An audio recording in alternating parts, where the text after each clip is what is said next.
आसिफ बाबा, इस बार कांग्रेस पक्ष मैदान में है या नहीं है? कांग्रेस पक्ष हमारा हमेशा मैदान में रहता है और मैदान में ही रहेगा। युति किस वजह से नहीं हुई? युति हमारे जो तीनों जो पक्ष हमारे थे, ठाकरे गट, अजित पवार गट और हमारा, इस वजह से हमारी युति नहीं हुई कि हमारे पास इनको अध्यक्ष पद देने के लिए ये मांग रहे थे। हमने अध्यक्ष पद हमने इनकार किया, क्योंकि हमारे 25 साल से हमारे नगर पालिका पे हमारा झंडा नगर अध्यक्ष का गड़े वाला था और हम आज भी नहीं छोड़ सकते। और एक ये बात है कि नगर अध्यक्ष पद अगर हम उनको देंगे तो हम हर साल 25 साल में हमारे पास में एक भी मुस्लिम का नगर अध्यक्ष नहीं हुआ।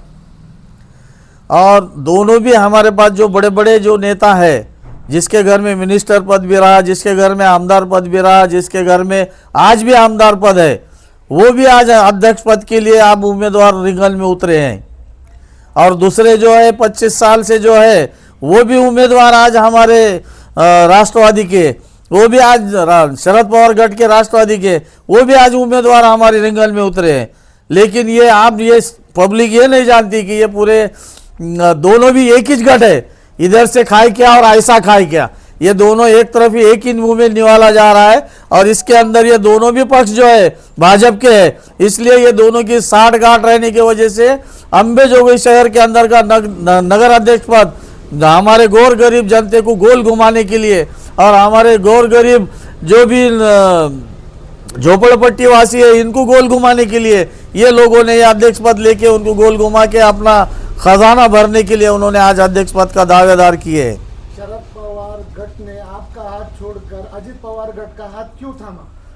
शरद पवार गट ने अजित पवार का हाथ इसलिए थामा कि उनको यहाँ से पहले से जिस टाइम विधानसभा या इलेक्शन हुए उस विधानसभा के अंदर ये पहले से जो उनके आपस में था कि भाई हमको विधानसभा को हमको तुमने साथ दिया, हम तुम्हारे को नगर पालिका को साथ देंगे। इस तरीके से उन्होंने वो युति का बहाना करते हुए हमारे साथ में युति नहीं किया और उनको हम अध्यक्ष पद, ये तो खाली एक उनका बहाना था। इन्होंने वो अध्यक्ष पद जो हमारे अजित पवार गट को देना चाहते थे, उन्होंने वो उसके लिए वो हमारे से युति नहीं की। उन्होंने कहीं ना कहीं बीजेपी को यहाँ पे हराने के लिए वो दो पार्टी एक जगह, दो गट एक जगह, ऐसा तो नहीं है? ये इसमें कोई शक नहीं। ये हमारा अजित पवार गट हो, शरद पवार गट हो और बीजेपी हो, ये तीनों एक है। वो तीनों मिलके इलेक्शन का खेल खेल रहे हैं और गौर गरीब जनता को ये फंसा रहे हैं। अच्छा, कांग्रेस पक्ष की मांग क्या थी युति में आपके?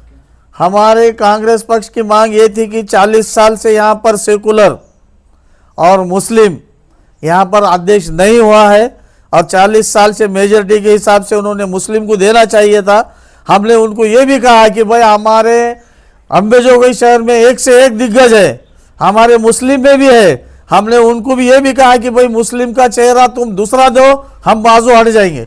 लेकिन ये इन्होंने मुस्लिम का चेहरा देने से इनकार किया। मुस्लिम को इन्होंने गुमराह करके आज भी वो हर घर घर जाके गुमराह कर रहे हैं।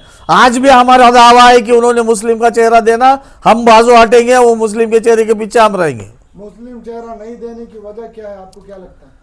मुस्लिम चेहरा नहीं देने की वजह यह है कि यहाँ पर उनको ये दोनों की मक्तेदारी चलाना है और ये मक्तेदारी चलाते हुए गौर गरीब को और अंबेजोगाई की जनता को भूल में लाके उन्हें अपना काम करना चाहते हैं और उन्हें अपने तिजोरियां भरना चाहते हैं। अंबेजोगाई शहर में कांग्रेस पक्ष अगर इस चुनाव में खड़ा रहता है या स्टैंड लेता है तो कहीं ना कहीं मत विभाजन होने का खतरा बना रहेगा, आपको क्या लगता है? जी नहीं साहब, कांग्रेस पक्ष हमारे अंबेजोगाई शहर में आज भी निर्णायक मतदान हमारा 30% है, जो कि हम खड़े रहने के बावजूद भी अगर हम प्रचार ना करें, खाली हमारा सिंबल देख के वो पर्चा सिक्का मारने वाले, ऐसा हमारा निर्णायक मतदान है। और आज हमारी यहाँ की जो सेकुलर जो हमारे जो लोग हैं, ये सेकुलर पक्ष के जितने भी हैं वो हम सेकुलर पक्ष को ही मतदान करेंगे। हमारा मुस्लिम समाज भी आज यहाँ पर तकरीबन 25,000 है, दलित समाज यहाँ 11,000 है, मराठा समाज यहाँ 8-9 हज़ार है, ब्राह्मण समाज 7,000 है, और इधर समाज ये जो है इसके अंदर ये सब सेकुलर है। और हमारे अंबेजोगाई शहर में आज तक सेकुलरिज्म ही चलता रहा है और वो सेकुलर के ऊपर ही चलने वाले हैं। दोनों जो मुख्य गठ है अंबाजोगाई में, राजकिशोर मोदी हो या नंदकिशोर मुंडा हो, वो भी अपनी आप की छवि सेकुलर बताते हैं, उस पर क्या कहना चाहते हैं? जी नहीं साहब, इनकी छवि कभी सेकुलर हुई ना होगी। ये पूरा देश बर्बाद करने के पीछे है। ये मोदी हो या मुंद्रा हो, ये दोनों भी देश बर्बाद करने के पीछे है। जनता का नारा आप सुन रहे हैं कि भाई ये जनता का नारा इस तरीके का है, ना काका ना पापा ओनली बाबा जो चल रहा नारा है, ये पब्लिक की आवाज है, ये मेरी आवाज नहीं है, पब्लिक की आवाज है, ये पब्लिक खुद कह रही है। कितने सीटों पर कांग्रेस इस दफा लड़ने वाली? हमारे 31 सीट के ऊपर हमारी कांग्रेस लड़ने वाली है। नगर अध्यक्ष पद पे? नगर अध्यक्ष पद को एक ही दावेदार है, जो अभी अभी फोन आया था, अभी अभी वो मेरा तिकीट फायनल हुआ है। आज पत्रकार परिषद चालू है, उसमें अभी डिक्लेअर हो जाएगा। आम्ही आमची युती नाही, आमच्या महाविकास आघाडी आहे आणि त्या संदर्भात आमची एक प्राथमिक बैठक संपन्न झाली। त्याच दिवशी आम्हाला निरोप लागला होता की या ठिकाणी दोन्ही राष्ट्रवादी एक होत आहेत आणि 5 जागेवर त्यांचं तडजोड झालेली आहे। हा प्रश्न आम्ही प्राथमिक दृष्ट्या त्या बैठकीत प्रथमतः मांडला। त्यानंतर त्यांचं उत्तर आलं की बाबा असं असतं तर आम्ही बैठकच घेतली नसती, हेही आम्ही मान्य केलं। मात्र त्या ठिकाणी आम्ही एक प्रस्ताव दाखल केला। गेली 25 वर्ष अंबाजोगाई शहरावर आणि अंबाजोगाई शहरात काँग्रेसची सत्ता आहे, काँग्रेसचा नगराध्यक्ष राहिलेला आहे आणि त्याचबरोबर आमची अशी मागणी होती की गेल्या 30 ते 40 वर्षात या ठिकाणी मुस्लिम समाजाचा नगराध्यक्ष झालेला नाही। आपण पाहतोय अंबाजोगाई शहरात सर्वात जास्त बहुसंख्या असेल तर मुस्लिम समाजाची आहे। त्या अनुषंगाने आमची मागणी होती जिसकी जितनी संख्या उसकी उतनी सत्ता में भागीदारी, या म्हणीप्रमाणे आम्ही त्या ठिकाणी एक अंबाजोगाई नगराध्यक्ष पदासाठी एक ओपन असल्यामुळे एक मुस्लिम चेहरा या ठिकाणी देण्यात यावा अशी आमची प्राथमिक मागणी होती। मग त्यानंतर त्या राष्ट्रवादीचं काय ठरलं काय माहीत नाही। मग त्याच्यानंतर आम्ही महाविकास आघाडी म्हणून शिवसेना तर होतीच, पण शिवसेना नंतर आमच्यासोबत आली। आजही शिवसेना आमच्यासोबत आहे। मात्र राष्ट्रवादी अजित शरद पवार गटासोबत आमच्या बैठका झाल्या। त्या बैठकीत आम्ही ही मागणी लावून धरली। मात्र त्यांना मुस्लिम समाजाचा उमेदवार या ठिकाणी नगराध्यक्ष म्हणून नको होता। तो का नको होता हे आता कळतं आहे की दोन्ही राष्ट्रवादी एकत्र आलेले आहेत आणि दोन्ही राष्ट्रवादी जर काँग्रेसतर्फे जर आम्ही मुस्लिम समाजाचा उमेदवार देत असतो तर त्या ठिकाणी ज्यांना विधानसभेला म्हणजे ज्यांच्यासाठी त्यांनी प्रचार केला आहे, विधानसभेला उतरले, त्यांना आता नगराध्यक्षपदासाठी त्यांच्या मदतीला उतरायचे होते आणि आम्ही जर मुस्लिम समाजाचा उमेदवार देऊ तर त्यांना तो या राजकीयदृष्ट्या या ठिकाणी मतविभाजनाचा तोटा होणार होता व त्या ठिकाणी मोठा नुकसान त्यांचं झालं असतं। त्यामुळे त्यांचा या आघाडीस नकार होता आणि नगराध्यक्षपद त्यांना हवं होतं। आम्हीही नगराध्यक्षपद त्यांना म्हणजे मागण्यासाठी आम्हालाच मागितलं होतं।